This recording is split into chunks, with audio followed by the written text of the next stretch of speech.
Quels sont les objectifs de l'équipe aujourd'hui? Essayer de gagner la victoire d'étape. Ça sera un bel objectif bien rempli.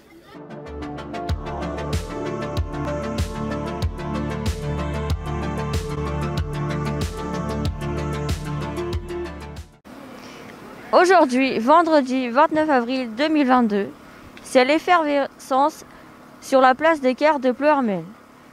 Vous pouvez voir derrière moi les coureurs du Tour de Bretagne qui vont s'élancer dans quelques minutes pour la 5e étape qui les mènera jusqu'à Sker. Nous avons rendez-vous avec l'équipe BNB Hotel KTM pour rencontrer leurs coureurs ainsi que les directeurs sportifs. Yvonique Bodjani. Allez, suivez-moi. Bonjour, nous sommes au 5e jour de course. Êtes-vous satisfait des résultats de votre équipe? Bonjour, les 2 premières étapes ont été un peu difficiles pour nous. On a eu un coureur qui s'est cassé la clavicule dès le premier jour de course. 2e jour, on est passé un peu en travers et là depuis ça va un petit peu mieux. 6e hier sur l'étape, 9e avant-hier, donc c'est mieux. On espère encore s'améliorer aujourd'hui.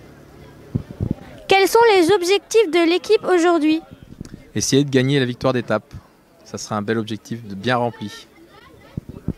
Quels conseils avez-vous dit à vos coureurs pour préparer cette étape? Quel conseil? L'étape va être longue, donc on a des endroits stratégiques qu'on a identifiés sur le parcours, on a vu avec les coureurs au briefing et puis de bien courir ensemble. C'est important d'avoir un bon collectif, d'être bien solidaire et d'être bien là dans le final pour essayer d'aller gagner cette victoire d'étape tous ensemble. Comment devient-on directeur sportif? Étiez-vous cycliste?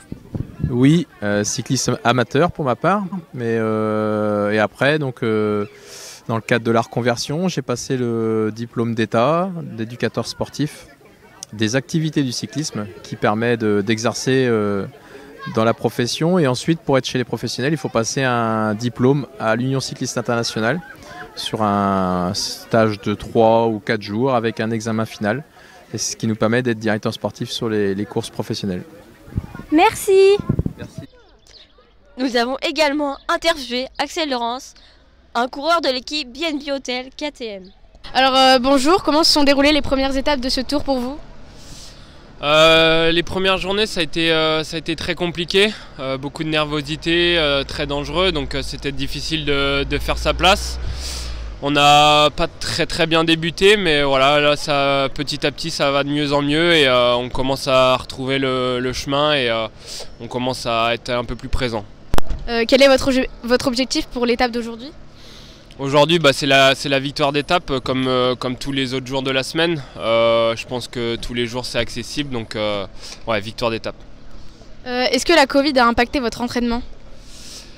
Oui, surtout en début d'année. On a été quasiment tout l'effectif sur les 24 coureurs, on a quasiment tous eu le Covid, donc ça nous a un peu arrêté, mais voilà, c'était un petit peu un passage obligé en début de saison. Tout le monde a eu ce problème-là dans toutes les équipes, donc c'était un peu la même chose pour tout le monde. Les coureurs encore en lice dans cette 5e étape du Tour de Bretagne cycliste sous l'œil. Cette étape est la plus longue et à la fin il y a de nombreuses montées. Comment appréhendez-vous cette étape? Alors ça va être une étape, oui, en effet très longue. On commence à être fatigué au bout de la 5e journée. Et c'est vrai que le final est très dur avec beaucoup d'enchaînements de bosses. Donc ça peut être un final très débridé. En tant que sportif, avez-vous une alimentation particulière avant la course? Oui, bien sûr. C'est surtout des féculents, des glucides, refaire les stocks. Donc on mange un petit peu de légumes, mais très peu, et c'est surtout du riz, des pâtes et de la viande blanche, des protéines. Et puis voilà, après le matin c'est un peu la même chose. Faut avoir un max d'énergie. D'accord, merci beaucoup et bon courage. Merci.